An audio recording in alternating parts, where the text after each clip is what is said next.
প্রধানমন্ত্রীর একটি কথা আসলে আমরা কম বেশি যদি একটু প্রথমে আলোচনা করি, সেটি হচ্ছে আজকের এই চাঁদপুরের সমাবেশে প্রধানমন্ত্রী বলেছেন যে তিনি ছোটবেলা থেকে নানা ধরনের এই যে দেশের উন্নয়নমূলক অনেক কাজ যে রাষ্ট্রপতি জিয়াউর রহমান শুরু করেছিলেন এবং ফ্যামিলি কার্ড থেকে শুরু করে খাল খনন, এই যে ধারাবাহিকতা সেইটির একটা এখনকার যেই বাস্তবতায় সেখানে তিনি সেটি আসলে বাস্তবে রূপ দিচ্ছেন, অর্থাৎ তার পিতার এবং প্রয়াত রাষ্ট্রপতির যেই স্বপ্ন সেটি তিনি রূপ দিচ্ছেন, সেরকম একটি বক্তব্য তিনি দিয়েছেন।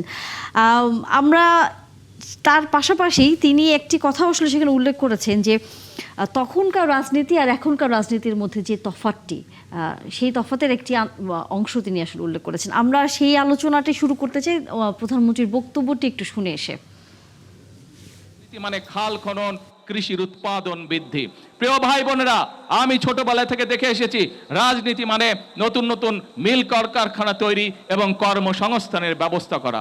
প্রিয় ভাই বোনেরা, আমি ছোটবেলায় থেকে দেখে এসেছি রাজনীতি মানে মানুষের স্বাস্থ্যের ব্যবস্থা করা। প্রিয় ভাই বোনেরা, রাজনীতি মানে আমি দেখে এসেছি মানুষের নিরাপত্তা নিশ্চিত করা। কাজে এটাই হচ্ছে আমাদের রাজনীতি। রাজনীতির নামে যদি কেউ বিভ্রান্ত সৃষ্টি করতে চায়, রাজনীতির নামে যদি কেউ অরাজকতা সৃষ্টি করতে চায়, প্রিয় ভাই বোনেরা, আপনারা কি বসে থাকবেন? আমরা কেউ বসে থাকবো না। আমরা যেদিন এই 20 কোটি মানুষের হাতকে, 40 কোটি হাতকে যদি আমরা শ্রমিকে রূপান্তর করতে পারি, তাহলে ইনশাল্লাহ দেশের মানুষের ভাগ্যের পরিবর্তন করতে পারবো। মাননীয় প্রধানমন্ত্রীর বক্তব্য অনেকটা এরকম যে তিনি ছোটবেলায় যে ধরনের রাজনীতি দেখে এসেছিলেন, অর্থাৎ রাজনীতি যারা করেন তারা আসলে দেশের মানুষের উন্নয়নের কথা ভাবেন। আপনার দৃষ্টিতে যে গণমাধ্যম কর্মী হিসেবে একটু জানতেই চাই, সেই রাজনীতি কি আসলে এখন আমাদের দেশে আছে, নাকি এখন সেই রাজনীতি অনেক পরিবর্তন হয়েছে? সেই রাজনীতি তো হারিয়ে গিয়েছিল মাঝখানে।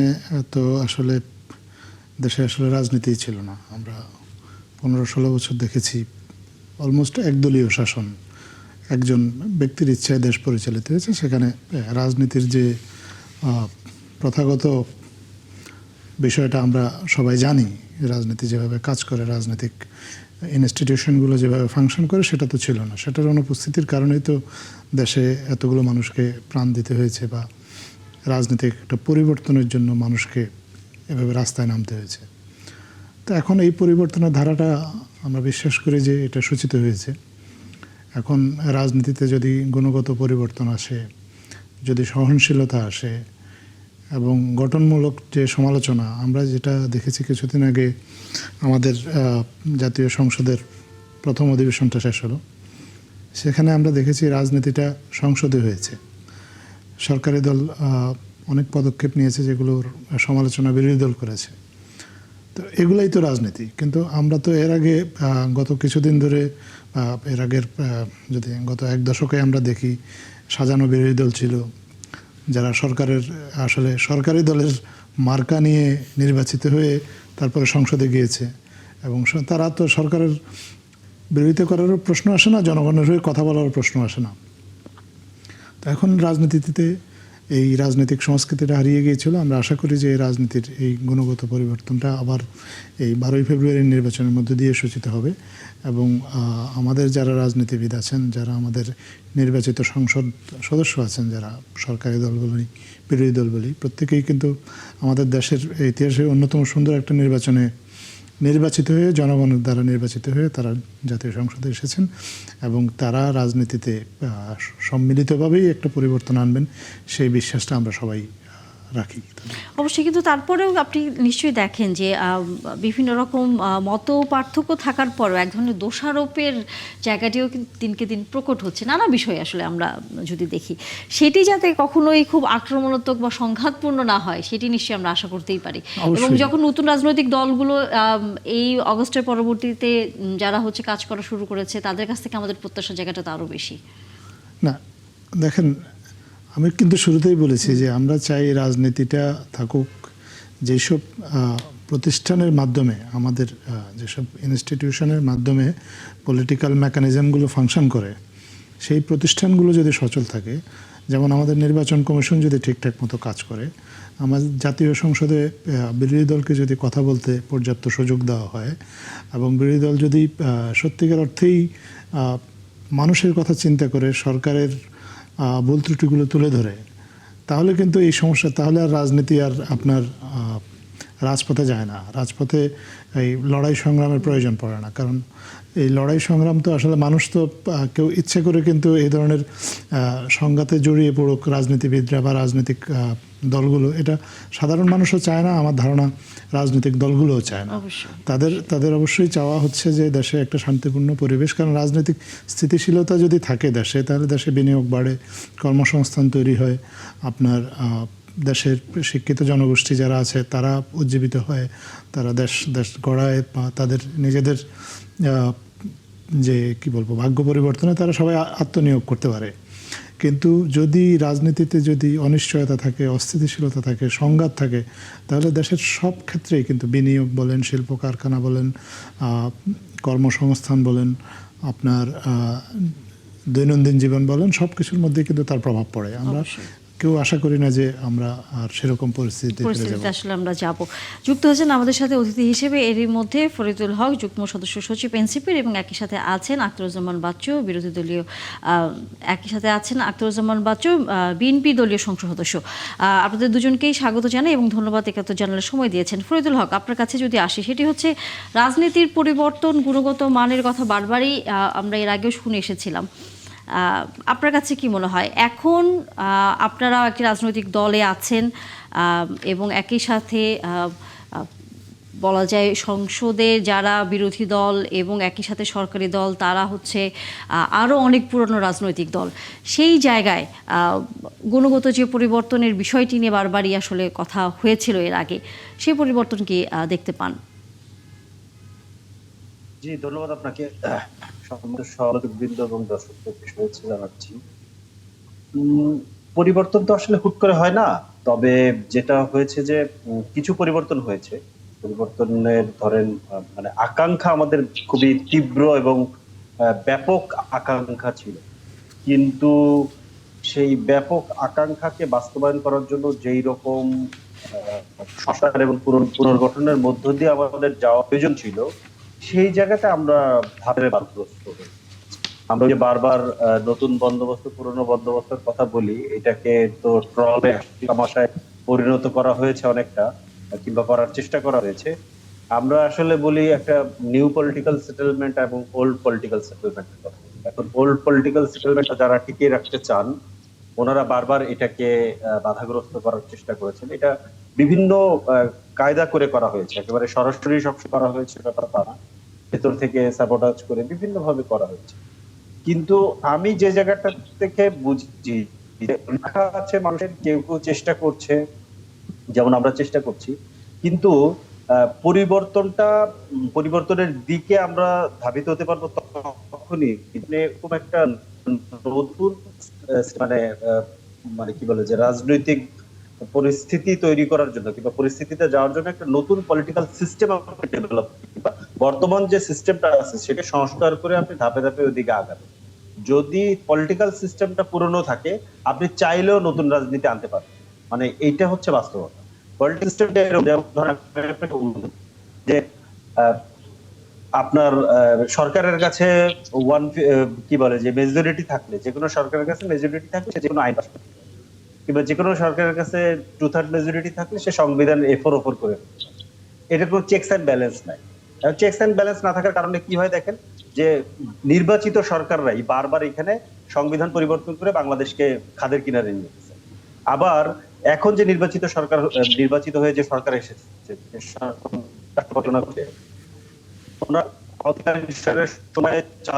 শুরু করা অনেক উদাহরণ দিয়ে বলতে পারি। আমরা আপনার কথা পুরোপুরি পরিষ্কার বুঝতে পারছি না ফরিদুল হক। আমরা ফিরবো বিরতির পর, নিশ্চয়ই এর মধ্যে আবারও আমরা সংযোগ স্থাপন করতে পারবো আপনার সাথে, এবং আখতারুজ্জামান বাচ্চু আপনার কাছেও ফিরবো। কোনো কারণে সম্ভবত আপনার সাথে আমাদের যোগাযোগটি বিচ্ছিন্ন হয়ে গেছে। আজকে মাননীয় প্রধানমন্ত্রী জনসভা করেছেন, আমরা জানি যে চাঁদপুরে তিনি ফ্যামিলি কার্ড বিতরণের পাশাপাশি সেখানে যে সমাবেশে অংশ নিয়েছেন, সেখানে তিনি একটি কথা বারবারই বলেছেন এবং এই কথাটি এর আগে উনি অনেক জায়গায় বলেছেন, সেটি হচ্ছে যে এই যে উন্নয়নের কাজ শুরু করেছে বর্তমান সরকার, সেটি নিয়ে নানা ধরনের বিভ্রান্তি ছড়ানো হচ্ছে চারপাশ থেকে, এবং তিনি মনে করছেন যে সরকারের বিরুদ্ধে এক ধরনের ষড়যন্ত্রও করা হচ্ছে। একটু বলবেন, আপনার কাছে জানতেই চাই যে ষড়যন্ত্র করা হচ্ছে কাদেরকে তিনি বুঝিয়েছেন, কারা ষড়যন্ত্র করছে বলে মনে করছেন আপনারা? ধন্যবাদ আপনাকে। আমি আপনার মাধ্যমে আমাদের বিজ্ঞ সহ-আলোচকবৃন্দ এবং ৭১ টিভির দর্শক শ্রোতা সবাইকে শুভেচ্ছা জানাচ্ছি। আসলে দেখেন, বাংলাদেশ জাতীয়তাবাদী দল বিএনপি সরকার গঠনের পর থেকেই, এর আগেও ইতিপূর্বে হয়েছে, বিএনপি যখন সরকার গঠন করেছে তৎকালীন বিরোধী দলে যারা ছিল, যারা বিতাড়িত করেছেন, তারাও বলেছেন যে ২ মাসও শান্তিতে থাকতে দিবে। এখন বর্তমান সরকারটি মাত্র ২ মাসের কিছু সময় বেশি হয়েছে, কিন্তু আমরা অবাক বিষয়ে লক্ষ্য করলাম সংসদের প্রথম অধিবেশন থেকেই শুরু করি মানে কিছু মানে বর্তমান বিরোধী দল, মানে আজকেও আমি দেখলাম দেখলাম যে ওনারা, আপনি দেখেন সংসদের প্রথম অধিবেশনের সমাপ্তির দিনে যে বক্তব্য দিয়েছেন, আবার এর আগে যে বক্তব্য দিয়েছেন, আবার আজকে যে বক্তব্য দিয়েছেন, সম্পূর্ণ ভিন্ন, একেবারে দ্বিচারিতা।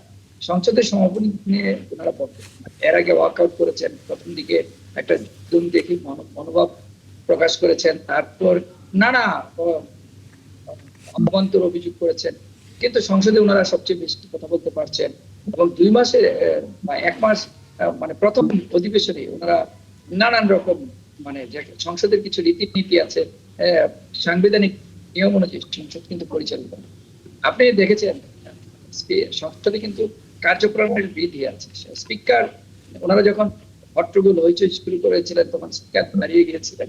নিয়ম হলো সংসদে যে স্পিকার দাঁড়িয়ে গেলে সব সংসদ সদস্যরা বসতে দিতে হয়, কিন্তু ওনারা সেই নিয়ম আপনারা জানেন। আসলে মানে সংসদ আর রাজপথ দুটো কিন্তু এক জিনিস না।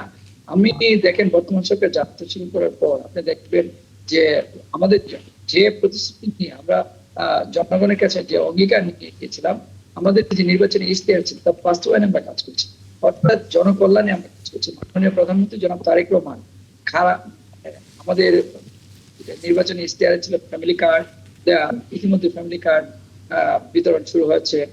২০,০০০ কিলোমিটার খাল খনন করার উদ্দেশ্যে লক্ষ্য নিয়ে ইতিমধ্যে খাল খনন কর্মসূচি শুরু করেছেন। আজকে উনি চাঁদপুরে করেছেন, কুমিল্লায় করেছেন।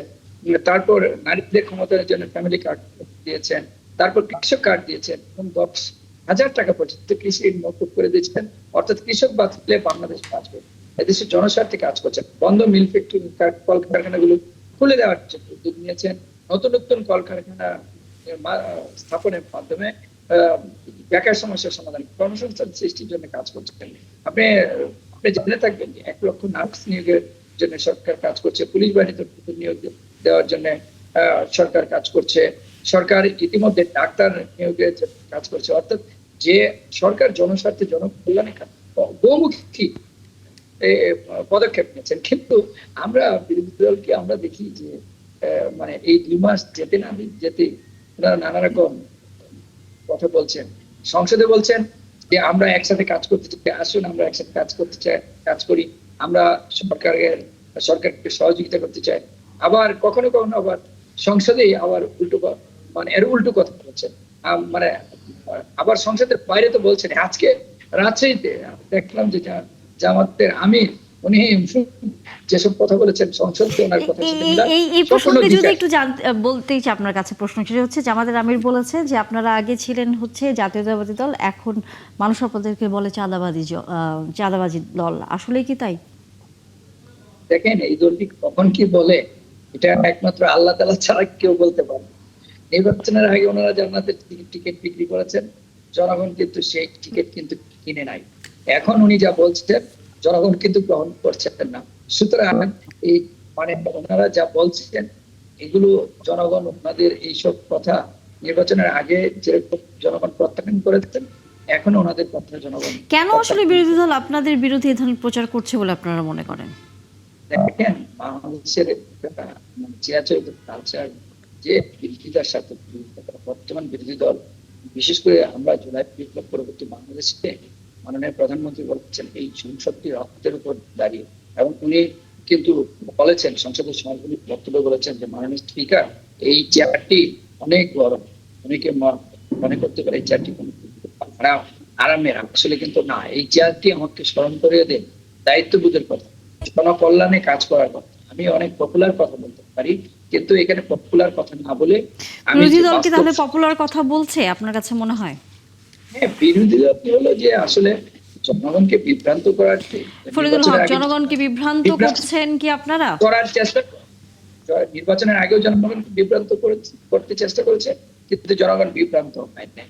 এবং জি, মানে আমরা একটু কিছু ফরিদুল কিছু হকের কাছ থেকে প্রশ্নের কথা উত্তর বলে নিতে তাদের চাই। জি, পপুলারিজম অর্জন করার চেষ্টা করছেন, কিন্তু এগুলো জনগণ বিশ্বাস করে না। আর হলো কিছু বট আইডি তৈরি করে বিভিন্ন মানে বা সামাজিক যোগাযোগ মাধ্যমে ওনারা ভুল ন্যারেটিভ তৈরি করে, ভুল তথ্য, অপতথ্য, তথ্য বিভ্রাট, নানা রকম অপপ্রচার। আমরা এই প্রশ্নের যে উত্তরগুলো সরকারটি শুনতে 2 চাই মাসে- ফরিদুল হকের কাছ আমি থেকে। শেষ করে দিচ্ছি, জি। আমি শেষ করে দিচ্ছি 30 সেকেন্ড। যে সরকারটি আপনি দেখবেন যে 2 মাসের মধ্যেই অনেকগুলো মানে সরকার যাত্রা শুরু করার মধ্যে একটা বৈশ্বিক যুদ্ধের মধ্যে আমরা পড়েছি।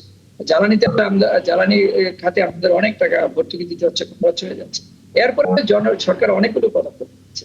সব যেখানে সরকারকে সহযোগিতা করবে বিরোধী দল, সেই সহযোগিতাটা না করে উল্টো বরং সমালোচনা এবং বিভ্রান্তিকর তথ্য, অপতথ্য, তথ্য বিভ্রাট এবং নানা রকম নেগেটিভ তৈরি করার চেষ্টা করছে। আমরা আহ্বান জানাবো যে এই সংসদটা সকল কিছু কেন্দ্রবিন্দু হবে, যে কোনো আলোচনার কেন্দ্রবিন্দু হবে। আমরা আসুন না জনকল্যাণে কাজ করি। দেশে তো অনেক বিরোধিতা হয়েছে, ফ্যাসিস্টকে আমরা মুক্ত করেছি। আমরা এই দেশের মানুষ অনেক রক্ত দিয়েছে, রক্তের বিনিময়ে যে সংসদ, জি। সেই জনগণের আকাঙ্ক্ষা কিন্তু অন্যরকম। জি, আমরা এইসব না, আপনার কথার বিরোধিতার সাথে বিরোধিতা না, জি। আর বিভ্রান্তিকর কোনো কথা না। জি। আমরা এখন জনগণ কাজ দেখতে চাই, দেশের মানুষের কল্পনায় আসুন, আমরা সবাই মিলে একসাথে কাজ করি। ফরিদুল হক। এটাই মানুষ প্রধানমন্ত্রী বোঝাতে চেয়েছে।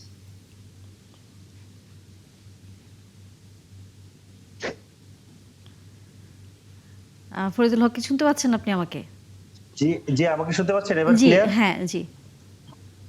না, আমি খুব কি বলে মন্ত্রমুগ্ধ হয়ে মাননীয় সংসদ সদস্যের কথা শুনছিলাম। ওই যে মাননীয় প্রধানমন্ত্রী বলেছেন না, চেয়ার প্রচন্ড গরম। তো সংসদ সদস্য সাহেব উনিও তো সরকারি দলে আছেন, ওনার চেয়ারও অন্তত কিছুটা হলেও তো গরম। তো ক্ষমতার চেয়ারে বসলে জনগণের ভাষাকে, জনগণের অভিযোগকে বিভ্রান্তি মনে হয়। এটা আমি ওনাকে আবার স্মরণ করিয়ে দিলাম। এই ধরনের কথা আমরা আওয়ামী লীগের নেতাদের কাছ থেকেও শুনতাম। কিন্তু এবং উনি বলছেন আমরা ন্যারেটিভ দিচ্ছি, আমি একটা ফ্যাক্টস দিই। ফ্যাক্টস হচ্ছে যে ওনারা যার পরনায় প্রধানমন্ত্রী সহ গণভোটে হ্যাঁ ভোট চেয়েছে এবং ঠিক শপথ নেওয়ার পরে ওনারা গণরায়কে অস্বীকার করে সংবিধান সংস্কার পরিষদে শপথ নেননি। ফ্যাক্ট। অন্তর্বর্তীকালীন সরকারের সময় যে সংস্কার প্রক্রিয়াগুলো শুরু করা হয়েছিল, প্রায় সকল সংস্কার প্রক্রিয়া ওনারা এসে থামিয়ে দিয়েছেন অথবা বাতিল করে দিয়েছেন একদম। এবং ইভেন ওনাদের নির্বাচনী ইশতেহারে যে সুপ্রিম কোর্ট সচিবালয়ের কথা ছিল, ওনারা ইশতেহারের কথা বারবার বলেন, সেটাকেও বাদ দিয়ে দেওয়া হয়েছে। এবং ওনারা এসে বলেছেন যে কি বলে যে মেগা প্রজেক্ট নেবেন না। হঠাৎ করে একদিনের আলোচনায় 35,000 কোটি টাকার পদ্মা ব্যারেজের প্রকল্প নেওয়া হয়েছে, যেটার কোনো সমীক্ষা আমাদের সামনে নেই। আমরা জানি না যে যেখানে ব্যারেজ হবে এর উজানে আপনার ফারাক্কা পর্যন্ত যে নদীর যে পলি পড়বে, দুই পারে পার ভাঙবে, ফারাক্কা থেকে আমরা যেটা দেখেছি ফারাক্কার উজানে, সেটার জন্য কি ব্যবস্থা নেওয়া হবে সেটা আমরা এখনো জানি না। এবং এর ভাটিতে ওই মেঘনার মোহনা পর্যন্ত ওইখানে যে নদী শুকিয়ে যাবে এবং যে লবণাক্ততা বৃদ্ধি পাবে, তাতে ইলিশের প্রযোজন সহ ওই এলাকায় যে ক্ষতির মানে ঝুঁকি আছে, সেটার ব্যাপারে তারা কি ব্যবস্থা নিয়েছে এটা আমরা জানি না। ইন্টারেস্টিং বিষয় হচ্ছে যে পদ্মা ব্যারেজ প্রকল্পটা ছিল আওয়ামী লীগের প্রকল্প, ভারতের সাথে যৌথভাবে করতে চেয়েছিলেন এবং ভারতের কোনো আপত্তি ছিল না। এখন এটারও ভারত কোনো আপত্তি করছেন না। তো এটা কিভাবে হবে আমি জানি না। এবং ওনারা আসার পরে বড় 3টা সংকট হয়েছে। এই সংকটগুলো ওনাদের দায় আছে, আমি এটা বলছি না, কিন্তু ওনারা এটাকে যেভাবে ডিল করেছেন, সড়কের অব্যবস্থাপনা, জ্বালানি সংকট এবং এই যে হামের যে মানে এক ধরনের ছোটখাটো মহামারী চলতেছে, এইটা নিয়ে ওনারা পুরনো সরকারগুলোর মতো আয়দার দায় এড়িয়ে গেছেন অথবা দায় অন্যদের উপরে চাপিয়ে দিয়েছেন। সড়কের ক্ষেত্রে মন্ত্রী বলছেন যে না, কোনো সমস্যা নেই, সব ঠিকঠাক আছে, কিন্তু আমরা দেখলাম যে ইতিহাসে স্মরণকালের সড়ক অব্যবস্থাপনার কারণে মানে দুর্ঘটনার ঘটনা ঘটেছে এবং আহত নিহত হয়েছে। জ্বালানি অব্যবস্থাপনার কারণে আজকে অর্থমন্ত্রী এসে বলছেন যে 40,000 কোটি টাকা আমাদেরকে ভর্তুকি দিতে হয়েছে। কাদের টাকা? পাবলিকের টাকা। কিন্তু ওনারা 1 মাসের উপরে কিংবা 1.5 মাসের মতো দাম কমিয়ে রেখেছিলেন। দাম কমিয়ে রেখে সিন্ডিকেট ওয়ালাদেরকে এটা মজুত করার সুযোগ দিয়েছেন। এবং আপনি জানেন যে এই তেল একটা বৈশ্বিক পণ্য, এটা যখন বর্ডারের এই পাশে কম দামে থাকবে আর ওই পাশে বেশি দাম থাকবে, তখন আপনি কোনোভাবেই পাচার রোধ করতে পারবেন না। বাংলাদেশের মতো রাষ্ট্রে তো সম্ভবই না। তার মানে আপনি সুযোগ করে দিয়েছেন সিন্ডিকেট দিয়ে টাকা ইনকাম করে। আমরা দেখেছি যে বেনামি কোম্পানি ডিপো থেকে তেলের নিয়ে গাড়ি নিয়ে হারিয়ে গেছে, সেই কোম্পানির কোনো অস্তিত্ব নাই, কিংবা সেই পেট্রোল পাম্পের কোনো অস্তিত্ব নাই। এইভাবে কি পরিমাণ ঘটনা ঘটেছে আমাদের কাছে কোনো তথ্যও নাই। হামের ক্ষেত্রে আমরা পরিষ্কারভাবে প্রথম দিন থেকে আমরা শুনেছি, স্বাস্থ্যমন্ত্রী বলেছেন এটা পূর্ববর্তী সরকারের দায়, কিন্তু সকল তথ্যে দেখা গেছে যে পূর্ববর্তী সরকারের কেনা টিকাই এখনো ওনারা ব্যবহার করতেছেন, ওনারা নতুন কোনো চালান আনতে পারেননি, কিন্তু দায়টা ফাট করে আরেকজনের ঘাড়ে চাপিয়ে দিয়েছেন। এই যে প্রবণতা, আমরাও বলি যে আপনারা যেভাবে প্রত্যাশা করেন আমরাও প্রত্যাশা করি, যে কোনো প্রবলেম হইলে আপনি প্রথমত স্বীকার করেন যে হ্যাঁ প্রবলেম আছে, এসেছি, আমি সব পারছি না, আমাদেরকে হেল্প করেন, এগিয়ে আসেন। যেগুলো ন্যাশনাল ইস্যু, ধরেন জ্বালানি সংকট, এটা ন্যাশনাল ইস্যু, জ্বালানি সংকট বৈশ্বিক যুদ্ধের কারণে হয়েছে, এটার জন্য তো সরকারের দায় নেই, এটা আমরা বুঝি। আপনি ন্যাশনাল কাউন্সিল করেন, আপনি সবাইকে ডাকেন, ডেকে কিভাবে সমাধান করা যায় সেগুলো নিয়ে কথা বলেন, দেখিনি। বরঞ্চ বারবার হচ্ছে গিয়া দায় অস্বীকার করা হয়েছে। মন্ত্রীরা বারবার বলেছেন, পার্লামেন্টে দাঁড়িয়ে বলেছেন যে পর্যাপ্ত মজুদ আছে, কিন্তু আমরা দেখছি লম্বা লাইন। আবার এদিকে ধরেন পাচার হয়েছে কিংবা ধরেন সিন্ডিকেট করা হয়েছে। এবং এমনও বলা হয়েছে যে বিরোধী দলের লোকেরা নাকি মোটর সাইকেলের বহর নিয়ে এই কি বলে সংকট সৃষ্টি করেছে। আবার বারবার এক একজন একটা শব্দ শিখেছে কি প্যানিক বাইং, কিন্তু আমরা সারা পৃথিবীতে জানি প্যানিক বাইং 5-7 দিনের উপরে থাকে না, কিন্তু এই পুরো জিনিসটাকে তারা ম্যানেজ করতে ব্যর্থ হয়েছে। এবং এর পাশাপাশি ব্যাংক রেজুলেশন অ্যাক্টে 18 ক যুক্ত করে যখন এটা পাশ করা হয়েছে, পুরনো ব্যাংক মাফিয়াদেরকে, ব্যাংক লুটেরাদেরকে ফেরত আনার সুযোগ দেওয়া হয়েছে। মানে আপনি একটা অপরাধ করলেন, অপরাধ করার পরে আপনি বাংলাদেশের ব্যাংক খাতকে ধ্বংস করে দিয়েছে যারা, তাদেরকে আবার ফেরত আনার সুযোগ দেওয়া হচ্ছে, যেটা করার মধ্য দিয়ে। তো এইগুলো নিয়ে আপনি যদি বিরোধিতা করেন, কথা বলেন, সেটা কিভাবে বিভ্রান্তি হয় এটা আমার ঠিক জানা নেই। এবং আপনি 2/3 মেজরিটি পেয়েছেন বিধায়ী গণরায়কে, 70% মানুষ যে গণরায় দিয়েছে সেটাকে অস্বীকার করবেন। আমরা যে কমিটমেন্ট করেছি জুলাই সনদে, আমরা যে সংস্কার প্রক্রিয়া শুরু করার কথা, সেগুলোকে আপনি বাতিল করে দিবেন কিংবা বন্ধ করে দিবেন। এবং মানে প্রায় প্রত্যেকটা প্রতিষ্ঠানে দলীয় লোক বসাবেন। ইভেন বাংলাদেশ ব্যাংকে কি, আমি যে একটু আগে বলছিলাম যে রাজনৈতিক সংস্কৃতির কথা, মানে আপনি যদি এমন একটা সিস্টেম রাখেন যে বাংলাদেশ ব্যাংকের মতো একটা রাষ্ট্রীয় প্রতিষ্ঠান কিংবা ধরেন একটা সাংবিধানিক প্রতিষ্ঠান টাইপের একটা প্রতিষ্ঠান, সেখানে আপনি দলীয় লোক বসাইতে পারবেন না, এই ধরনের ব্যবস্থা যদি আপনি না করেন, তাহলে তো আমি দলেরই পা চাটবো, যাতে করে দল আমাকে ভবিষ্যতে গিয়ে ওই বাংলাদেশ ব্যাংকের প্রধান কিংবা কোন একটা ব্যাংকের ডিরেক্টর বানায়। এটাই তো আমরা দেখে এসেছি, নতুন কি দেখছি? নতুন তো আমরা কোনো কিছু দেখছি না। তাহলে নতুনত্বর শুরু যদি আপনি করতে চান, যেই সিস্টেমটা ছিল, যেটার বিরুদ্ধে আমরা জুলাইতে লড়াই করেছি, আমরা তো হাসিনার রেখে যাওয়া রাষ্ট্র, হাসিনার রেখে যাওয়া আইন কানুন, হাসিনার রেখে যাওয়া প্রতিষ্ঠান, এইটা দিয়ে তো বাংলাদেশ আমরা চালাতে চাই না, পরিষ্কার আলাপ। আপনারা কি মনে করছেন যে বর্তমান সরকার গেল সরকারের অর্থাৎ হাসিনা সরকারের আমলে সকল কিছুই আসলে ফলো করছে? অ্যাবসলিউটলি সকল প্রতিষ্ঠান, আইন কানুন এবং রাষ্ট্র, সংবিধান সবকিছু এখন হাসিনা সরকারের মতো আছে। আপনি বলেন কোথায় পরিবর্তন হয়েছে, আমাকে একটা জায়গায় দেখান। একটু শেষ করছেন না? শেষ করলে আমি কিছু বলতে, আপনি অনেকগুলি কথা বলেছেন, অনেকগুলি প্রশ্নের অবতারণা করেছেন অকারণ, মানে আসলে সেগুলি আসলে আমি সেদিকে যেতে চাই না, চাই নাই। তারপরে প্রথমত সংবিধান সংস্কার পরিষদ আমরা শুরু থেকে বলেছি, এবং সংবিধান সংস্কার পরিষদের আমরা নোট অফ ডিসেন্ট দিয়েছি, এটার পক্ষে ছিলাম না। জনগণের কাছে আমরা নির্বাচনী ইশতেহার দিয়েছি, সেই ইশতেহার অনুযায়ী জনগণ আমাদেরকে ভোট দিয়েছে। এবং এখানে জুলাই সনদে স্পষ্ট উল্লেখ আছে যে যে দল ক্ষমতায় যাবে বা নির্বাচনে জয়ী হবে, তারা তাদের ইশতেহার অনুযায়ী তাদের নোট অফ ডিসেন্ট তারা বাস্তবায়ন করতে পারে।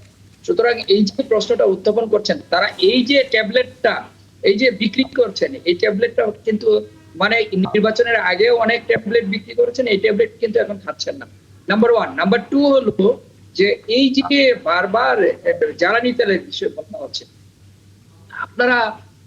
আপনারা কি এই সরকারটিকে সাধুবাদ দিবেন যে এই সরকার এই যুদ্ধ পরিস্থিতিতে জ্বালানি তেলের দাম দীর্ঘ সময় বাড়ায় নাই, যাতে জনগণের উপর চাপ না পড়ে? এখনো যে সীমিত পর্যায়ে বাড়িয়েছে, অন্য সরকার হলে 4-5 বার বাড়াইতো। জনগণ স্বার্থের কথা চিন্তা করে জনগণের কষ্টের কথা বিবেচনা করে এই সরকার জ্বালানি তেলের মূল্য বৃদ্ধি করে নাকি সত্যিকার অর্থেই ভর্তুকি দিয়েছে। কারণ হলো জ্বালানি তেলের মূল্য আপনি যারা 10 টাকা বাড়ালে 5% বাড়ালে অনেক সময় যানবাহনের ভাড়া বেড়ে যায়, পরিবহনের খরচ বেড়ে যায়, ডিজেলের দাম বেড়লে কৃষকের সেচের দাম বেড়ে যায়, কষ্ট হয়। বর্তমান সরকারটি জনগণের সরকার। আর আরেকটি জিনিস আপনি চেয়ার নিয়ে যেটা বলেছেন, হ্যাঁ আমাদের চেয়ারটা আসলেই গরম। আমরা এই চেয়ারটি মাননীয় প্রধানমন্ত্রী যেটা বুঝাতে চেয়েছেন, এই চেয়ারটি বারবার দায়িত্ববোধের কথা স্মরণ করেছে। এই চেয়ারে বসে জনপ্রিয় কথা উনি বলতে পারেন, মানে আমরা সেটা করি না, আমরা যা বলি তা করি। আমরা দেখেন, আপনারা দেখেন, আমি যদি বলি আমি সংসদ সদস্য নির্বাচিত হয়েছি, 36 বছর রাজনীতি করি, আজকে পর্যন্ত আমি 36 পয়সা উপার্জন করি নাই। আমি আগে যেভাবে চলতাম এখনো চলি। আর আপনারা নতুন বন্দোবস্তের নামে নতুন রাজনৈতিক দল করে, আমিও জুলাই বিপ্লবে আমি একজন যোদ্ধা ছিলাম, আমার সন্তানেরাও ছিল, আমার ভাইয়েরাও ছিল। আর আপনারা এই নতুন বন্দোবস্তের কথা বলে আগে রিক্সায় চড়তেন, এখন প্রাডো গাড়িতে চলে, এই হলো সমস্যা। আর আপনারা এই ইউনূস সরকারের আমলে পুরো সময়টা আপনারা ক্ষমতায় ছিলেন, তখন আপনারা অনেক কিছু আর সবকিছু আপনারা করেছেন, অনেক কিছু আপনারা করতে পেরেছেন।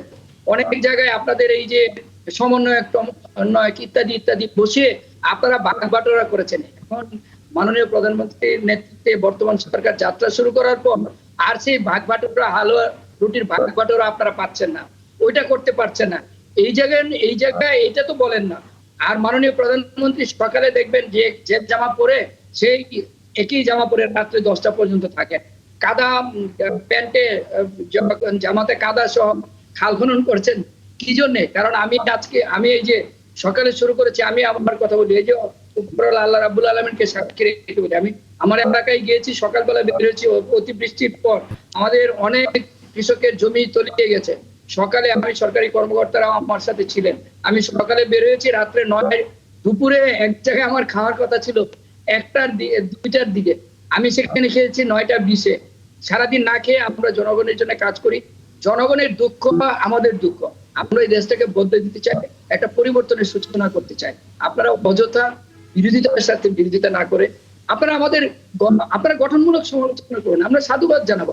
আপনারা যদি আমাদের ত্রুটি ধরে দেন, আমরা সেটা গ্রহণ করব। কিন্তু আপনারা যা বলছেন, আপনারা ঠিক মানে জনগণের জন্য তো বলবেন না। জনগণের এই যে কৃষকের ফসল তলিয়ে গেছে, দেশে খাদ্য ঘাটতি হতে পারে, কি করণীয়, কি করা যায় সেটা বলেন না। আর জ্বালানি তেলের কথা, যখনই জ্বালানি তেলের প্রসঙ্গ আসলো, মাননীয় প্রধানমন্ত্রী দাঁড়িয়ে বললেন যে আসুন আমরা একটি কমিটি করি।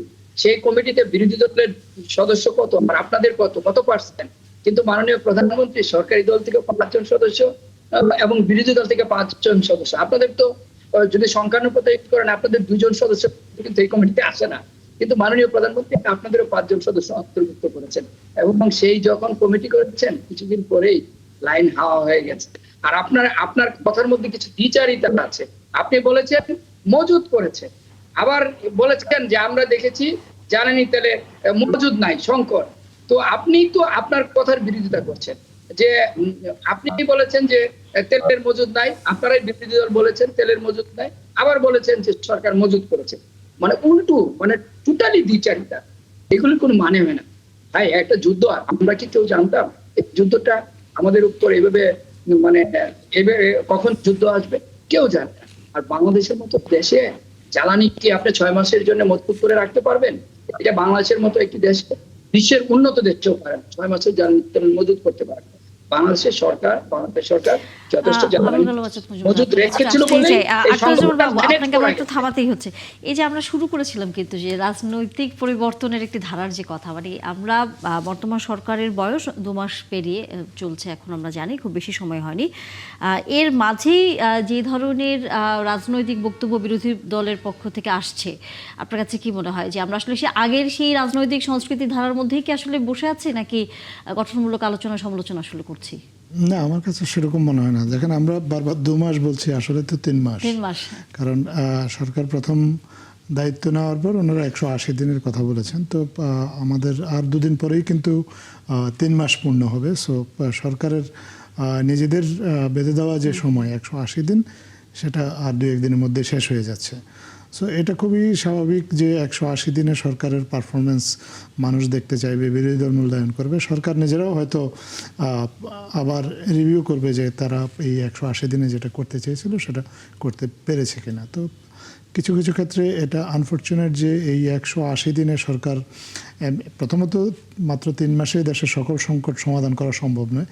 আর এই সরকারের জন্য আনফর্চুনেট জিনিস হচ্ছে যে এই 3 মাসে অন্তত কয়েকটা সংকট এসে গেছে সরকারের সামনে, বা কয়েকটা চ্যালেঞ্জ এসে গেছে যেগুলোর জন্য তারা প্রস্তুত ছিল না, বা এগুলো আগে থেকে তারা এ ধরনের সংকট এলে কীভাবে মোকাবেলা করবে সেটাও তারা জানতো না। তবে বিরোধী দল সম্মানিত সম্মানিত বিরোধী দলের নেতা ফরিদুল হক, উনি অনেকগুলো বিষয়ে অনেকগুলো পয়েন্ট তুলেছেন। এর মধ্যে কিছু পয়েন্টের ন্যায্যতা আছে, আবার কিছু পয়েন্ট আমার কাছে মনে হয়েছে যে জাস্ট বিরোধিতা করতে হবে এই জন্য বিরোধিতা করা। উনি যেমন আপনার গঙ্গা ব্যারেজের কথা, পদ্মা ব্যারেজের কথা বলেছেন। পদ্মা ব্যারেজ দুদিনে এ ধরনের আসলে এত বড় প্রজেক্ট তো দুদিনে হয় না, এটা অনেক 5-6 বছর আগেরই প্রজেক্ট, এবং এগুলোর ফিজিবিলিটি স্টাডিও হয়েছে। এখন যেই বিষয়টা নিয়ে আলোচনা হচ্ছে সেটা হচ্ছে যে এটার এনভায়রনমেন্টাল ইফেক্টটা কী হবে।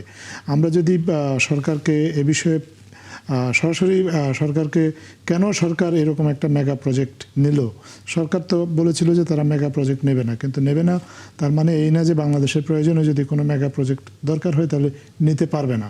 সরকার মনে করেছে যে বাংলাদেশের ভবিষ্যতের জন্য, বাংলাদেশের ওয়াটার সিকিউরিটির জন্য এইটা দরকার। যেমন ধরেন আজকে দেখেন আপনি ফারাক্কা বাঁধ নিয়ে অনেক কথা হচ্ছে। এখন ফারাক্কা এই বছর ডিসেম্বরে ফারাক্কার পানি চুক্তি শেষ হয়ে যাবে। পানি চুক্তি শেষ হয়ে গেলে আপনি কি পানির জন্য সবসময় ভারতের অনুকম্পার উপর নির্ভরশীল থাকবেন, নাকি আপনি নিজস্ব একটা পানি ব্যবস্থাপনা তৈরি করবেন? আমরা বিশ্বাস করি নাগরিক হিসেবে যে বাংলাদেশের পানি ব্যবস্থাপনাটার দায়িত্ব বাংলাদেশ সরকারকে নিতে হবে। অন্য দেশের সিদ্ধান্তের জন্য বাংলাদেশকে অপেক্ষা করলে চলবে না। এখন বাংলাদেশ সরকার যদি বাংলাদেশের পানি ব্যবস্থাপনার দায়িত্ব নিতে হয় তাহলে তো তাকে বাংলাদেশের জন্য উপযুক্ত প্রকল্প হাতে নিতেই হবে।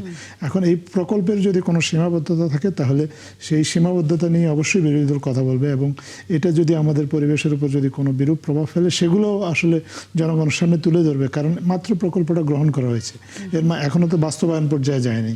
তাহলে প্রকল্পের এই সীমাবদ্ধতাগুলো দূর করা সরকারের জন্য সুবিধা হবে। আমরা মনে করি যে এগুলোই হচ্ছে গঠনমূলক সমালোচনা। তো বিরোধী দলের কাছ থেকে যদি এই ধরনের সমালোচনা আসে তাহলে সরকারের পক্ষে এই সিদ্ধান্তগুলো নিতে সুবিধা হবে। আবার আপনার যখন জ্বালানি সংকটটা তৈরি হলো, তখন দেখেন আপনি জ্বালানি সংকটে অন্যতম গুরুত্বপূর্ণ একটা অনুষঙ্গ হিসেবে আমরা দেখেছি মজুতদারি। এই মজুতদারিটা আসলে এটা সরকার যে এটা এমন না যে এই মজুতদারি হচ্ছে সরকার এটা লুকানোর চেষ্টা করছে, বিষয়টা ওরকম না। কারণ সরকার সংসদেও একটা হিসাব দিয়েছে যে কি পরিমাণ জ্বালানি তেল মজুতদারদের কাছ থেকে উদ্ধার করা হয়েছে। এখন আমরা বিরোধী দলের কাছ থেকে আশা করব যে সরকার যে এই যে চেষ্টাটা করছে যে কেউ তেল মজুত করলে সেটা উদ্ধার করার, সেই চেষ্টাটা যথেষ্ট কিনা, বা এটাকে আরও বেগবান করা যায় কিনা, বা এটার সাথে সরকারেরই কোনো মহল বা সরকারের কোনো দলীয় লোকজন এটার সাথে জড়িত কিনা, সেগুলো চিহ্নিত করে যদি আমাদের বিরোধী দলে বিষয়গুলো পয়েন্ট আউট করে তাহলে আমার মনে হয় আলটিমেটলি জনগণ উপকৃত হবে। আমরা যেটা কনস্ট্রাকটিভ ক্রিটিসিজম বলি, আমরা মনে করি যে এই ক্রিটিসিজমগুলো আমরা বিরোধী দলের কাছে আশা করি। অবশ্যই। আচ্ছা, আপনার কাছ থেকে যদি একটি বিষয় একটু অন্যরকম, রাজনীতির বাইরে, আমরা রাজনীতির আলোচনায় ফিরবো, তবে যেটি গত কয়েকদিন ধরে রাজধানীবাসীর কাছে আসলে বিশেষ করে যারা ট্রাফিক সিগন্যাল অমান্য করে তাদের জন্য আতঙ্কের একটি নাম, সেটা হচ্ছে এআই ক্যামেরা। আপনার কাছে বিষয়টি কেমন মনে হচ্ছে? ধন্যবাদ, আপনি খুব চমৎকার একটা বিষয় উপস্থাপন করেছেন। এটা এআই ক্যামেরার একটা সবচেয়ে বড় সুবিধা হচ্ছে এআই ক্যামেরার কাছে কেউ তদবির করতে পারে না। আমাদের দেশে আপনার যদি ট্রাফিক রুল কেউ ভায়োলেট করে তাহলে আপনার প্রথমত যারা ট্রাফিকের দায়িত্বে থাকেন তাদের বিরুদ্ধে একটা অভিযোগ থাকে যে তারা নগদ কিছু সুবিধার বিনিময়ে তাদেরকে ছেড়ে দেন, হয়তো যেখানে মামলা করার কথা সেখানে মামলা করেন না, অথবা সাধারণ নাগরিকদের মধ্যে থেকেও যারা তুলনামূলকভাবে প্রভাবশালী তারা অনেক সময় ফোন করে অনেক তদবির করে যারা কোনো ট্রাফিক রুল ভায়োলেট করেছে তাদেরকে যেন ছেড়ে দেওয়া হয় বা মামলা না দেওয়া হয়। তো তো এআই প্রযুক্তির ক্ষেত্রে এই সুবিধাটা আর কেউ পাচ্ছে না, কারণ এআই তো আসলে কোনো প্রভাবশালী চেনে না।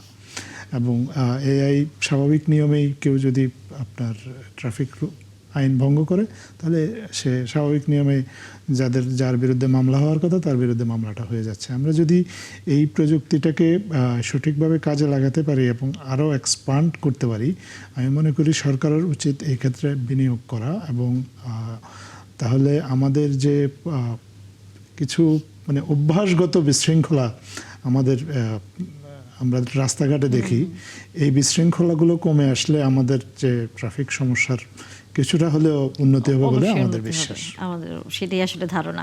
আপনার মধ্যে কোনো প্রশ্ন ছিল আমাদের অতিথিদের কাছে? না, আমার বাচ্চু ভাইয়ের কাছে একটা প্রশ্ন, সেটা হচ্ছে হাম নিয়ে আমার দেখেন, এটা তো এই সংকটটা, এটার জন্য বাংলাদেশ হয়তো সেভাবে প্রস্তুত ছিল না সংকটটার জন্য। সরকারকে ধন্যবাদ যে সরকার টিকাদান কর্মসূচিটা বেগবান করেছে।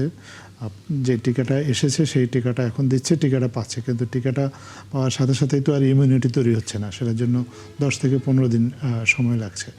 এক্ষেত্রে হাসপাতালগুলোর ব্যবস্থাপনার ক্ষেত্রে এটা কিন্তু সরকারেরই হাতে। এটা আপনার এই বিষয়ে অতীতের কাউকে আসলে দায়ী করাচ্ছে, বর্তমান ব্যবস্থাপনাটাই আসলে বেশি জরুরি। হাসপাতালগুলোর ব্যবস্থাপনা উন্নত করার জন্য এই হামের এই সংকট মোকাবেলায় সরকার কি কি পদক্ষেপ নিয়েছে এবং সেগুলো যথেষ্ট কিনা আপনি যদি আমাদের সামনে একটু একজন সংসদ সদস্য হিসেবে বলতেন। ধন্যবাদ আপনাকে। আমি আসলে আপনাকে জিনিস এই প্রসঙ্গে বলতে চাই যে দেখেন, বিগত ফেসিস্ট আমলে হামের মানে আশ্চর্যজনক হলে হামের টিকাদান বন্ধ ছিল এবং হামের টিকা দেওয়ার জন্য কার্যকর কোনো ব্যবস্থা নেয় নাই। এবং আপনি আশ্চর্যজনক হলো যে অন্তর্বর্তীকালীন সরকারও এই বিষয়টি মানে কোনো অন্তর্বর্তীকালীন সরকারে এত দায়িত্বশীল উপদেষ্টা বৃন্দ ছিলেন, মাননীয় প্রধান উপদেষ্টা ডক্টর মোহাম্মদ ইউনূস সাহেব ছিলেন, ওনারা বিজ্ঞ, ওনারাও কোনো উদ্যোগ আমি কিন্তু বাচ্চু ভাই আপনাকে সেই টিকার প্রশ্নটা আমি করিনি। টিকার বিষয়টা এর মধ্যেই যথেষ্ট আলোচিত হয়েছে এবং টিকাদান সরকার শুরু করেছে। টিকার মজুদ, যে মজুদ সরকার হাতে পেয়েছে সেই মজুদ দিয়ে সরকার টিকা শুরু করেছে, কিন্তু টিকাটাই তো এই সংকট মোকাবেলার জন্য একমাত্র বিষয় নয়। টিকার বাইরেও হাসপাতাল ব্যবস্থাপনার কথা আমি আপনার কাছ থেকে জানতে চাচ্ছি যে আমাদের যে হাসপাতাল, একটা রিপোর্ট দেখলাম বাচ্চু ভাই, যেখানে ঢাকায় শিশু হাসপাতালে আপনার শিশুদের জন্য 80টারও 700 শয্যার একটা হাসপাতালে 80টার মতো বেড আছে, যেখানে শিশুদেরকে এই মুহূর্তে চিকিৎসা দেওয়া সম্ভব হচ্ছে। এই যে হাসপাতালের যে ব্যবস্থাপনা, এই ব্যবস্থাপনায় শৃঙ্খলা প্রতিষ্ঠা করার ক্ষেত্রে সরকারের উদ্যোগটা আমি আপনার কাছ থেকে জানতে চাচ্ছি। দেখেন, আমি আসতেছি। আমি দেখেন, তারপর বর্তমান সরকার টিকাদান কর্মসূচি শুরু করলো, হাসপাতাল ব্যবস্থাপনার বিষয়ে আসছি। দেখেন, আমাদের সংসদ দলের মিটিং ছিল মাননীয় প্রধানমন্ত্রীর নেতৃত্বে। সেখানে মাননীয় প্রধানমন্ত্রী, স্বাস্থ্যমন্ত্রী, স্বাস্থ্য প্রতিমন্ত্রী এবং আমরা সংসদ সদস্য এই বিষয়টি নিয়ে সবাই মানে যারাই বক্তব্য দিয়েছিলেন খুব গুরুত্ব সহকারে এই বিষয়টি আলোচিত হয়েছে। বর্তমানে বাংলাদেশের যে হাসপাতালগুলো, যে আইসিইউ, ভেন্টিলেটর ব্যবস্থা, বিশেষ করে শিশুদের জন্য, যেরকম আমি যদি আপনাকে বলি, রাজশাহীতে মানে এই সুবিধার অভাবে যখন দেখা গেল যে একজন শিশু মারা গেল, তখন রাজশাহীতে বিষয়টা হামের প্রথম এটা হলো রাজশাহীতে, তখন সেটা নিয়ে মাননীয় প্রধানমন্ত্রী এবং যখন এটা নজরে আসলেন তখন স্বাস্থ্যমন্ত্রীকে সাথে কথা বললেন এবং কথা বলার পর রাতেই তারা ধরেন সারা রাত জেগে তখন রাতেই 2টি ভেন্টিলেটর রাতেই সেখানে স্থাপন করা হলো।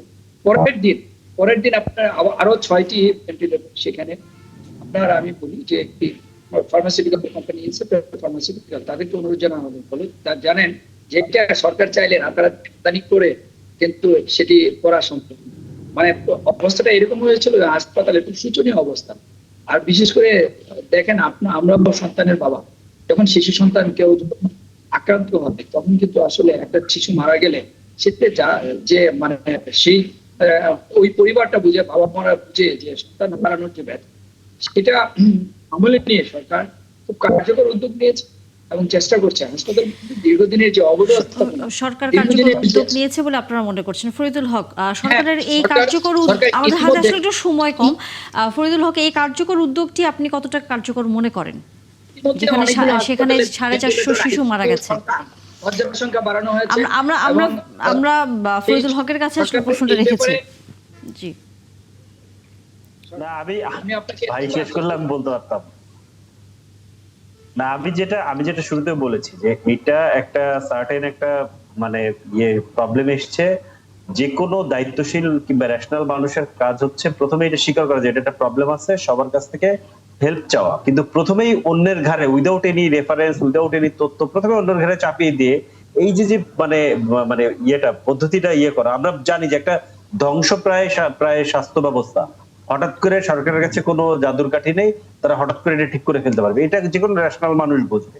কিন্তু প্রথমে আরেকজনের ঘাড়ে দায় চাপিয়ে দেওয়া, কিছু করা হয় না, এই করা হয় না, সেই করা হয় না, এগুলো বলে তার বেটার হচ্ছে কিছুটা সময় নিয়ে ভালোভাবে তথ্য নিয়ে যদি আমাদেরকে জানানো হতো, তাহলে কিন্তু এই পরিস্থিতিটা অনেকটাই ধরেন আরো বেটার ডিল করতে পারতো। যেমন যে সমস্ত শিশুরা হামের উপসর্গ নিয়ে মারা গেছে, মানে একটা শিশুও মারা যাক কোনোভাবে, এটা তো আমরা চাই না, এটা তো স্বাভাবিক, এটা একটা মানবিক ব্যাপার। কিন্তু যে সমস্ত শিশুরা হামের উপসর্গ নিয়ে মারা গেছে, অনেকগুলো পত্রিকার রিপোর্টে আমি দেখলাম যে তাদের বেশিরভাগের বয়স হামের টিকা দেওয়ার আগেই তারা মারা গেছে। মানে হামের টিকাটা 9 মাসে দেওয়া হয়, তারা 9 মাসের আগেই মারা গেছে। এইটা তো আসলেই টিকার সাথে, হামের টিকার সাথে কিন্তু এটা রিলেটেড না। তাহলে এটা রিলেটেড কিসের সাথে? তার ইমিউন সিস্টেমের সাথে। এখন ইমিউন সিস্টেম আপনি একটা ধরেন জনগোষ্ঠী রাতারাতি বের করতে পারবেন না। আপনি কি করতে পারবেন? আপনি একটা বেটার হসপিটাল সিস্টেম তৈরি করতে পারবেন। সেইটাও আবার ধরেন রাতারাতি একটা সরকারের পক্ষে করা সম্ভব না, এটাও আমরা বুঝি। কিন্তু এসেই যে ধরেন দোষারোপের রাজনীতিটা করা এবং এইটাকে ধরেন মিডিয়াতে ধরেন মানে তৈরি করা এবং পতিত ফ্যাসিস্ট গোষ্ঠীকে ওই সুযোগ করে দেওয়া যে এইখানে ওই মানে আমরা দেখলাম যে বিরাট বিরাট অ্যাক্টিভিস্টরা, এই পলাতক অ্যাক্টিভিস্টরা, পতিত ফ্যাসিস্টের, তারা এসে ইউনূস সরকারের বিরুদ্ধে, ইভেন ইউনূস সরকারের বিরুদ্ধে, আমি এটা নিয়ে বলতেছি, ইউনূস সরকারের বিরুদ্ধে আমরা মিছিল হইতে দেখছি। কিন্তু আবার উনি একটু আগে যদিও বললেন যে ইউনূস সরকার হচ্ছে এনসিপি সরকার, কিন্তু দুঃখজনক মানে এনসিপি সরকারের প্রধান লন্ডনে গিয়ে গণ অভ্যুত্থানের ট্রফি বর্তমান প্রধানমন্ত্রীকে দিয়ে এসেছে। এটা এনসিপির আহ্বায়কের নির্দেশে সম্ভবত উনি করেছেন। এবং এনসিপির ইউনূস সরকারের ন্যাশনাল সিকিউরিটি অ্যাডভাইজার বর্তমান বিএনপি সরকারের পররাষ্ট্রমন্ত্রী, এবং উনি এই পতাকাওয়ালা গাড়িতে ঢুকেছেন, পতাকাওয়ালা গাড়িতে বেরিয়েছেন। এই এনসিপি সরকারের অ্যাটর্নি জেনারেল বর্তমান আইনমন্ত্রী। তো মানে এবং আমি তাহলে বলতে পারি যে বর্তমান বিএনপি সরকারও আসলে একরকম এনসিপি সরকার। প্রধানমন্ত্রী তারেক রহমানকেও এনসিপি নিয়োগ দিয়েছে হয়তো বা। না, আমার মনে হয় ফরিদ ভাই যে কথাগুলো বলেছে,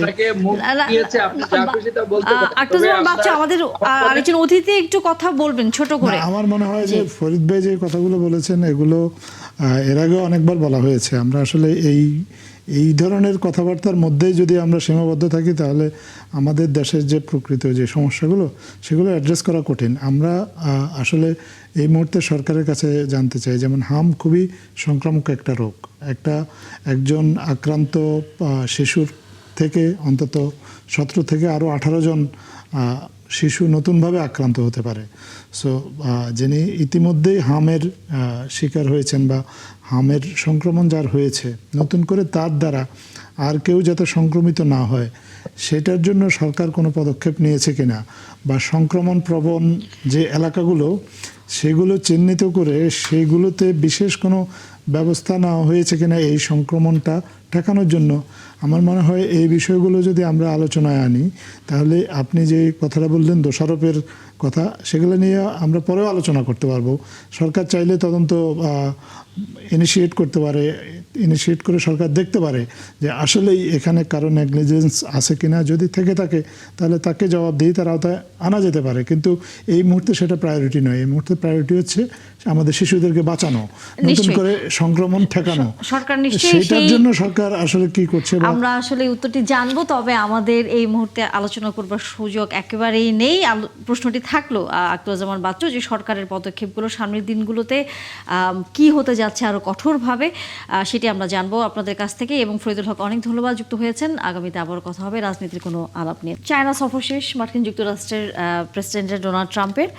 যে কাজটি তিনি করেছেন, যে উপহারগুলো পেয়েছেন, তিনি সেগুলো নেননি, না নিয়ে চায়নাতে উনি ফেলে রেখে এসছেন। এবং সকল অন্য কর্মকর্তারাও একই কাজই করেছেন। এসে তিনি মার্কিন যুক্তরাষ্ট্রে নেমে তিনি বলছেন যে নতুন করে যুদ্ধের প্রস্তুতি হচ্ছে নেওয়ার জন্য পেন্টাগনের সাথে তার আলোচনা শুরু হচ্ছে। তার মানে কি যুদ্ধ আবার নতুন করে শুরু হচ্ছে আমরা বলতে পারি এখন? একটা জিনিস পরিষ্কার যে আপনার এই ইরান যুদ্ধের সমাধানটা আসলে বেইজিংয়েই হবে। আপনি একটা খবর মার্কিন প্রেসিডেন্টের খবরটা আপনি বলেছেন, এর পরের খবরটা হচ্ছে যে আপনার রাশিয়ান প্রেসিডেন্ট ভ্লাদিমির পুতিন উনিও কিন্তু বেইজিং যাচ্ছেন। তার মানেটা হচ্ছে এটা খুব পরিষ্কার, এখানে আপনাদের এখন এই মুহূর্তে সুপার পাওয়ার যদি তিনটা থাকে, রাশিয়া, চীন এবং আপনার আমেরিকা। হয়তো আমেরিকার সাথে চীনের আলোচনা আমেরিকা যেরকম আশা করেছিল সেরকমটা হয়নি। এখন রাশিয়াও যাবে, তারাও একটা বিশ্ব রাজনীতিতে তারাও একটা বড় ফ্যাক্টর। সো এই তিনটা পক্ষ যখন আসলে একটা জায়গায় এসে দাঁড়াবে তখন আমার মনে হয় এই সংকটটা থামবে। সো আমাদের একটু অপেক্ষা করতে হবে যে রাশিয়ান প্রেসিডেন্ট উনি বেজিং যাওয়ার পর ওনারও কি একই রকম প্রতিক্রিয়া হয় কিনা, ওনাকে কি উপহার দেয় কিনা বা দিলে উনি সেগুলো নেন কিনা, তাহলে আমরা বুঝতে পারবো যে আসলে এই সংকটে আসলে এই রাষ্ট্রগুলো আসলে কোনভাবে আচরণ করছে। অবশ্যই আমাদের সাথে অতিথি হিসেবে যুক্ত হয়েছেন মেজবাউল আজম সওদাগর, রাজনৈতিক এবং আন্তর্জাতিক সম্পর্ক বিশ্লেষক। আপনার কাছে যেটা জানতেই চাই, চীনের সাথে বৈঠক শেষ, এখন যদি রাশিয়ার সাথে বৈঠক হয় তাতে আপনার কাছে কি মনে হয় যে এই বিশ্ব মোড়লরা একে একে বৈঠক করে যাচ্ছে, কিন্তু এদিকে আবার যুদ্ধ প্রস্তুতিরও এক ধরনের আভাস বিভিন্ন গণমাধ্যমগুলো জানাচ্ছে, আবার ইরানও বলছে তাদের যে দাবি দেওয়া সেইগুলো না মানা হলে আসলে কোনো ধরনের চুক্তিতে তারা যাবে না বা যুদ্ধবিরতিতেও আসলে তারা অবস্থান করবে না। সেই প্রেক্ষাপটে আপনার কাছেও কি মনে হয় যে যদি রাশিয়ার সাথেও যদি এই মুহূর্তে আলোচনা হয় চীনের, এই যুদ্ধের কোনো একটা ফয়সালা আসলে আসতে পারে? জি, ধন্যবাদ আপনাকে। এখানে বিষয়টা দাঁড়িয়েছে যে এই মধ্যপ্রাচ্যের এই যে সংকট, এই সংকটের সাথে অনেকগুলো রাষ্ট্রের যে ইনভলভমেন্ট এখানে রয়েছে এবং এই সংকটের সমাধান যে শুধুমাত্র আমেরিকার হাতে নেই সেটি আসলে বারবার প্রমাণ হচ্ছে। আর আরেকটা বিষয় হচ্ছে যে আমেরিকার জন্য, আমেরিকা এখানে একটা সংকটে পড়েছে। সংকটটা হচ্ছে তারা মানে এই মুহূর্তে যদি আমরা আমেরিকাকে যদি সুপার পাওয়ার আমরা ধরে নেই, তাহলে আমেরিকা হচ্ছে যে কিভাবে এই জিনিসটা শেষ হবে, অ্যাজ এ সুপার পাওয়ার হিসেবে তারা এককভাবে এটা শেষ করতে পারছে না এবং বিজয় ঘোষণা ছাড়া প্রেসিডেন্ট ডোনাল্ড ট্রাম্পের কাছে অন্য কিছু এই মুহূর্তে হাতে নেই। তো এই সংকটে মূলত পড়েছে আমেরিকা। কিন্তু প্রকৃত ব্যাপারটা হচ্ছে যে সুপার পাওয়ার হিসাবে যে আমেরিকার যে অবস্থান বিশ্বে, সে অবস্থানটা ডিক্লাইন করেছে এবং প্রতিটা মুহূর্তে সেটা কিন্তু আমরা বুঝতে পারছি এবং আমেরিকা নিজেও বুঝতে পারছে। তো সেই জায়গা থেকে আমেরিকাকে একটা স্ট্যাটাস কুও মেনটেন করতে হচ্ছে তাকে, অর্থাৎ তাকে তার পূর্বের অবস্থানটাকে ধরে রাখা, এই ধরে রাখার জন্য কন্টিনিউ তাকে চেষ্টা করতে হচ্ছে এবং ঠিক তারই অংশ হিসেবেই চীন সফর থেকে ফিরেই আবার ইরান যুদ্ধের নতুন করে শুরু করার এরকম একটা হুমকি আমেরিকার পক্ষ থেকে আসার ঠিক মূল কারণটা হচ্ছে এটা। অর্থাৎ বিষয়টা দাঁড়াচ্ছে যে কিভাবে এই যুদ্ধটা তিনি শেষ করবেন এবং বিজয় ঘোষণা ছাড়া এই যুদ্ধটা শেষ করা আমেরিকার জন্য একটা বড় সংকট এই মুহূর্তে। আমি বিষয়টা সেই জায়গার মধ্যে একটা প্রশ্ন করতে পারি কি? ডক্টর মেজবা, আমার কাছে যেটা ব্যক্তিগতভাবে মনে হয় যে এই যুদ্ধের এখন যা পরিস্থিতি তাতে এটার সামরিক কোনো সমাধান নেই। যদি সামরিক সমাধান থাকতো তাহলে যারা সামরিকভাবে শক্তিশালী তারা সামরিকভাবে তাদের সুবিধাটা এর মধ্যে আদায় করে নিত।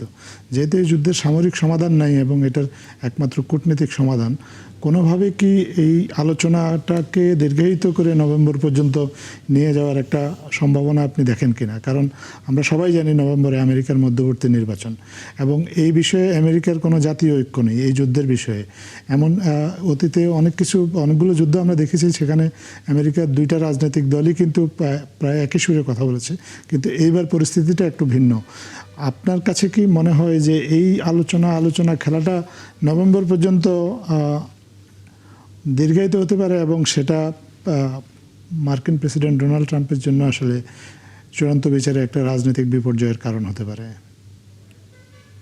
হ্যাঁ, ডেফিনেটলি। আমি যে একটু আগে সেটাই মূলত একটা ইঙ্গিত দিলাম যে মার্কিন যুক্তরাষ্ট্র আসলে একটা মূলত একটা সংকটের মধ্যে পড়েছে। সংকটটা কিরকম সেটা একটু ব্যাখ্যা করার চেষ্টা করলাম যে আসলে বিজয় ঘোষণা ছাড়া এই মুহূর্তে ট্রাম্পের হাতে তেমন কোনো কিছু নাই। মানে বিজয়টা দেখাতে পারলেই ট্রাম্প তার যে রাজনৈতিক সংকটে পড়েছে সেটা থেকে উত্তরণের একটা পথ তিনি কিন্তু খুঁজে পাবেন।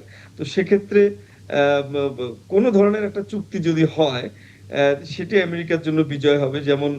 যেমনটা এখন থেকে 12 ঘন্টা আগে ট্রাম্প একটা ইঙ্গিত দিয়েছিলেন এই ধরনের যে যদি পরমাণু অস্ত্র তৈরি না করে ইরান, তাহলে সেটাই আমেরিকার জন্য একটা বড় সফলতা হিসেবে আসবে। তো সেখানে তিনি 20 বছরের যে চুক্তির কথাটা, যে 20 বছরে আমেরিকা কোনো ধরনের ইরান কোনো ধরনের এনরিচমেন্টের দিকে যাবে না, সেই ধরনের একটা সমাধানও যদি ট্রাম্প নিয়ে আসতে পারেন, সেটাকেও তিনি তখন বিজয় হিসেবে তিনি জাতির সামনে তুলে ধরবেন।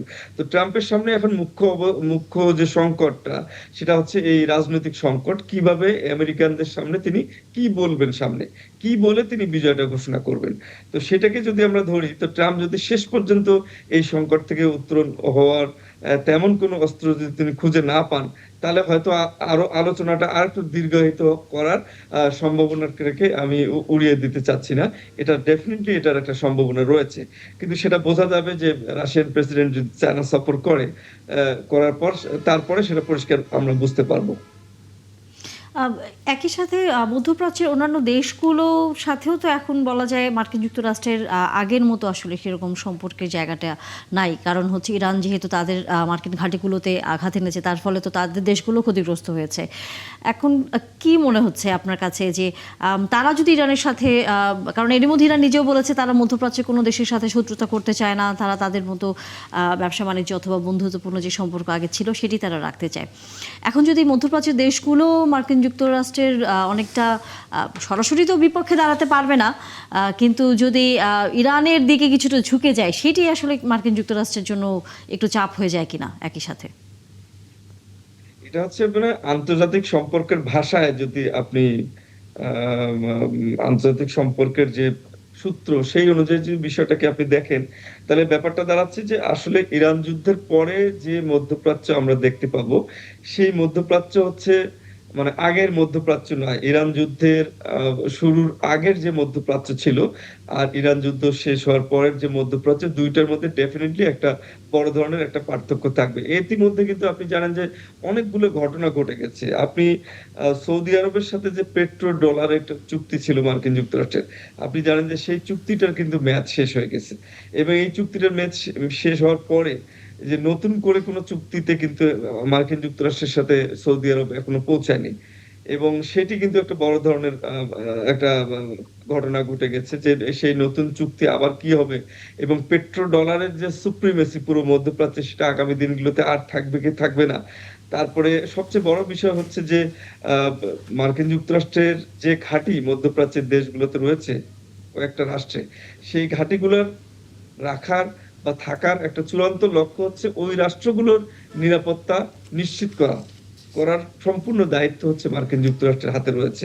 কিন্তু সেই ঘাঁটিগুলো যখন আপনার ইরানের হাতে বা অন্য একটা রাষ্ট্রের হাতে আঘাতে যখন ধ্বংস হয়েছে, তখন সার্বিকভাবে ওই রাষ্ট্রগুলোর নিরাপত্তা সংক্রান্ত যে উদ্বেগ, সেটি কিন্তু নতুন ভাবে আবার সামনে এসেছে যে ওই রাষ্ট্রগুলোর নিরাপত্তা তাহলে এই মুহূর্তে কিভাবে নিশ্চিত হবে, এবং আদৌ মার্কিন যুক্তরাষ্ট্র ঠিক যেভাবে পূর্বে ওই রাষ্ট্রগুলোর নিরাপত্তা নিশ্চিতের দায়িত্বটা নিত, এখন এই ঘাঁটিগুলো এখন আসলে ইরানের হাতে সেটি ধ্বংস নিতে হওয়ার পর পারবে কিনা সেই প্রশ্নও সামনে আসবে। আলোচনা চলবেই যতদিন আসলে যুদ্ধের সর্বশেষ ফয়সালা না হয়। ধন্যবাদ মেজবাহুল আজম সওদাগর, যুক্ত হয়েছেন আপনি আমাদের সাথে, এবং একই সাথে আবুল কালাম আজাদ মজুমদার, আপনাকেও ধন্যবাদ। আগামীতে আবারও কথা হবে রাজনীতি সহ নানা বিষয় নিয়ে আলোচনা, কারণ আপনি খেলারও কিছুটা জানি আপনি মানুষ। সামনের দিনগুলোতে বিশ্বকাপ শুরু হচ্ছে, তখন নিশ্চয়ই সেই বিষয় নিয়েও আপনার সাথে আলোচনা হবে। এবং দর্শক, আপনারা আছেন একাত্তর জানালে, দেখা হবে আবার।